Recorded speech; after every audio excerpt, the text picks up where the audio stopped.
Selalu kalau kita buka radio, dengar suara DJ-DJ semuanya nampak ceria je kan. Termasuk latang bulan Ramadan ni, bertenaga semacam diorang ni. Mesti ramai yang nak tahu apa rahsia diorang maintain tenaga macam tu kan. Jadi kita nak tanyalah sendiri dengan salah seorang penyampai Pagi on Suria, Elly Arifin. Agak-agaknya apa rahsia dia kekalkan stamina sepanjang Ramadan ni? Elly, share lah sikit. Cabaran saya sebagai seorang penyampai bila berpuasa di bulan Ramadan ni, ini adalah tahun pertama saya bekerja di Suria. Dan pertama kali saya bekerja sebagai penyampai di slot pagi. Sebelum ni saya buat part time, slot petang, tengah hari ataupun malam kan.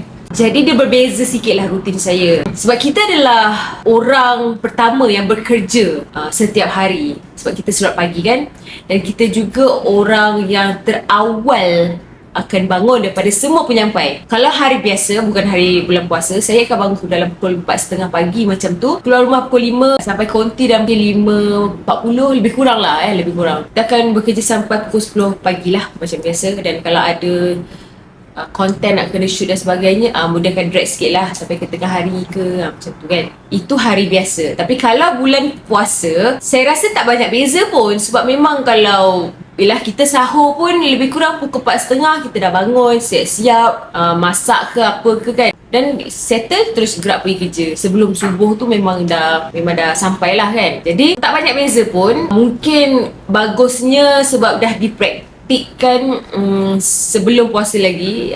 Jadi bila masuk bulan puasa tak rasa kekok sangat lah. Cuma bezanya kita makan awal lah, sahur, lepas tu baru kita siap-siap dan kita pergi kerja dan kita akan subuh di konti lah. Bezanya kali bulan puasa tak ada breakfast.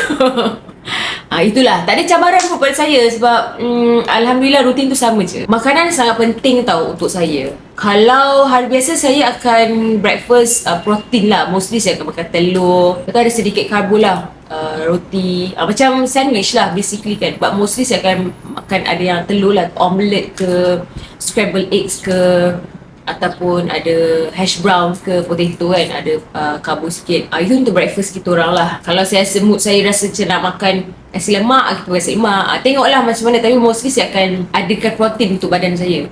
Tapi bila bulan puasa, dia agak sedikit berbeza sebab saya sangat awal untuk kita bersahur. Jadi saya akan sediakan makanan yang simple je. Saya ada beli satu produk, dia memang basically protein, tepung protein, I would say, ada flavor. Lepas tu adalah fruits kat dalam tu. Saya akan make sure saya akan bawa bekal air sebab saya akan sampai konti kan sebelum subuh. Jadi sempat lagi on the way tu ataupun dah sampai konti tu, saya akan sama minum air kosong 1 tumbler tu, untuk pastikan saya hydrated lah. Saya akan makan kurma sebab saya sangat tak boleh miss kurma. Sebab kurma ni memang bagi badan kita bertenaga kan, untuk kekalkan air dalam badan, untuk bagi kita energi kita maintain. Jadi kurma saya tak boleh miss. Saya akan makan 3 biji kurma selalunya. Berbuka pun saya akan makan 3 biji kurma juga. Saya akan selang-seli kadang-kadang minum dengan susu jugalah. Itu memang benda paling wajib lah. Tapi kalau saya rajin sikit, mungkin macam makanan berbuka yang semalam tu saya panaskan. Okay, menu sahur lah. Sebab kita kerja pagi, saya cerita pasal pagi dulu lah, sahur dulu lah. Saya memang akan panaskan lauk daripada lauk berbuka, ataupun saya akan beli ekstra waktu berbuka dan saya panaskan pada waktu pagi lah, waktu sahur tu. Lepas tu kalau saya masak pun, selalu saya akan masak simple je. Saya akan masak telur mata, lepas tu saya akan standby sambal bilis goreng tu yang memang orang jual dalam jar tu, dalam botol tu, dan kicap. Itu je, simple. Lepas tu kalau saya lebih rajin sikit, kalau sahur ni menu sahur, saya akan keluarkan ikan siap-siap malam tu supaya dia lembut, dan saya akan goreng ikan tu, goreng biasa je. That's all. Lepas tu sambal ikan bilis tu. Dah cukup.